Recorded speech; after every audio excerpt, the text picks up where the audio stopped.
Salut, bienvenue sur DoFit. Aujourd'hui, on termine la série des articulations en dessus et en dessous des lombaires qui peuvent influencer ta région lombaire et la santé de ta région lombaire. Aujourd'hui, on s'occupe de la cheville et du pied, principalement de la cheville.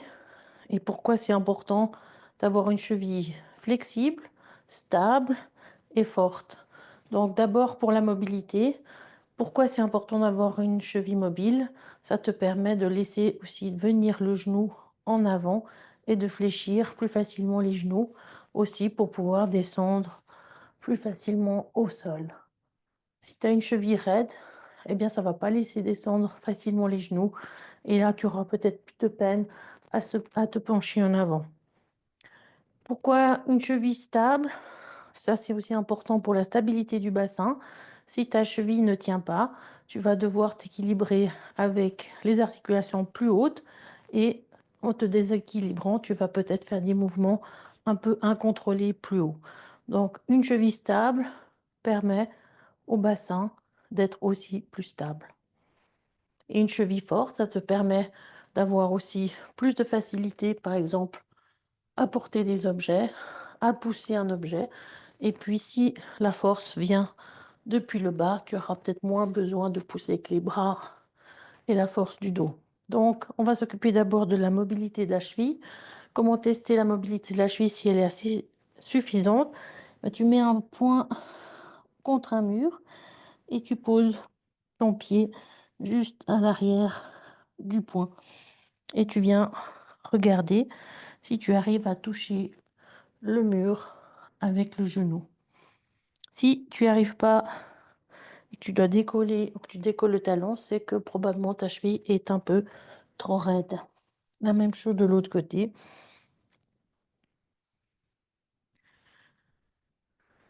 Et je vais te montrer donc comment améliorer ta mobilité de cheville ou la maintenir avec quelques petits exercices que tu peux faire avec moi.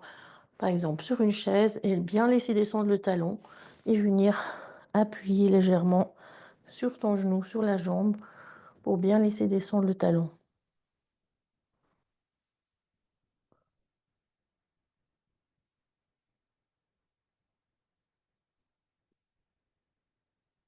Tu peux faire la même chose de l'autre côté ou refaire du côté qui est plus raide.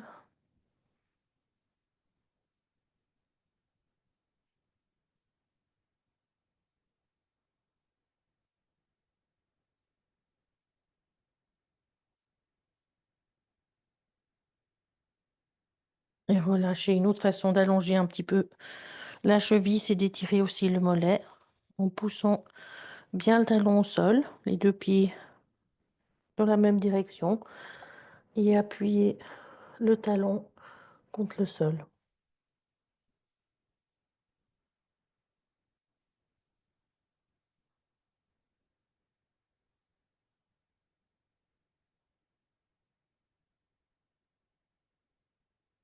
La même chose de l'autre côté.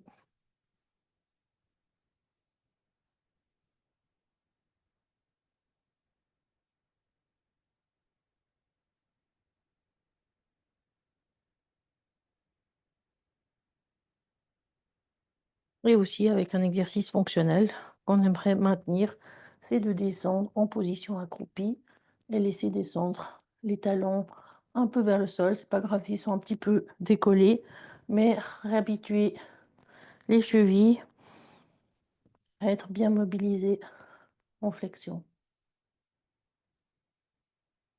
Donc, si possible, le faire un peu tous les jours, au moins une fois en position accroupie. Ça te permet de maintenir tes chevilles mobiles.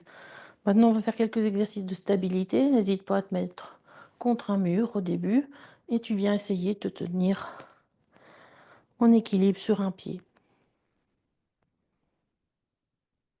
Alors, l'objectif, c'est de tenir en équilibre, mais aussi d'observer si ton bassin est stable ou bien s'il se décale d'un côté et de l'autre, ou bien si tu dois chercher toujours l'équilibre avec les bras. Donc, d'abord, de trouver cette stabilité sur le pied.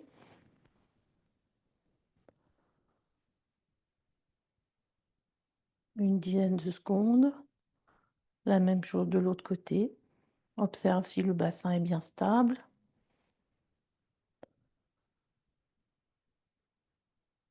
Si ça devient trop facile, tu peux encore enlever les bras.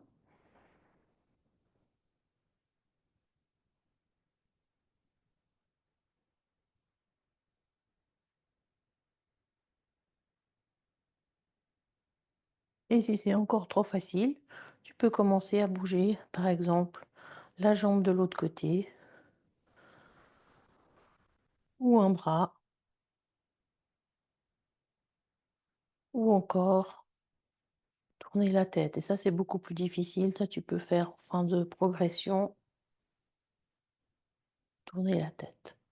La même chose de l'autre côté. Vas-y à ton rythme. D'abord tenir, enlever les bras, bouger une jambe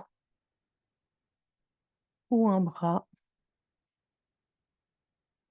Et en fin de progression, si tu peux, tourner la tête à droite, à gauche.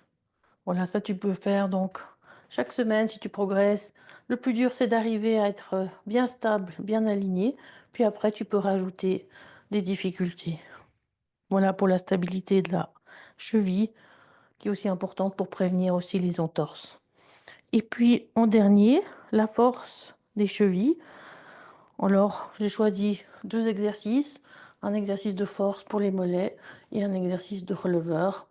Donc ça, c'est les plus importants. Tu peux te mettre assez loin du mur et puis, avec les jambes allongées, tu peux te mettre simplement sur la pointe de pied une dizaine de fois. Alors, si tu as l'habitude de le faire comme exercice et que tu as beaucoup plus de force, n'hésite pas à aller jusqu'à 15 ou 20.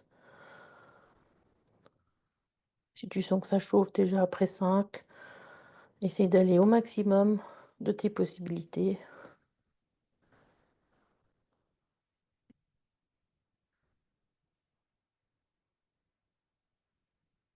et relâche tranquillement. Et puis, le travail des releveurs, donc des muscles qui vont tirer le pied en haut, qui est aussi important pour la marche en descente, où on peut freiner un peu sur les talons, donc amortir aussi un petit peu le, le corps en descente. Ça fera déjà un peu moins aussi d'à-coups si on freine un peu plus sur le talon pour le dos. Donc ça peut être important de bien travailler la musculature des releveurs et donc les fesses sur le mur, les genoux à peu près tendus.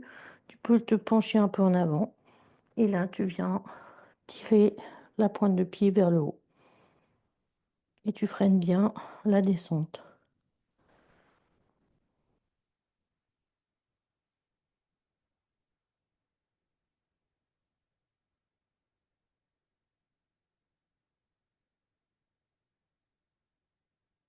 Tu peux aussi observer si un côté est plus fort que l'autre et si tu arrives bien à freiner le mouvement vers le bas et pas que ça tape comme ça en descente. Voilà, environ 10 fois. Bien sûr, tu peux progresser avec ces exercices, aller jusqu'à 20 répétitions. Plus tu peux être fort dans le bas du corps, plus ça va t'aider aussi vers le milieu du corps et le haut du corps pour pouvoir un petit peu avoir de la facilité dans les activités du quotidien. Je te souhaite une toute bonne semaine. N'hésite pas en cas de questions. Et si tu cherches des entraînements pour le dos ou pour le corps, j'entraîne les gens 2 fois par semaine. N'hésite pas à m'envoyer un petit message. Je te souhaite une bonne semaine et à bientôt. Ciao, ciao!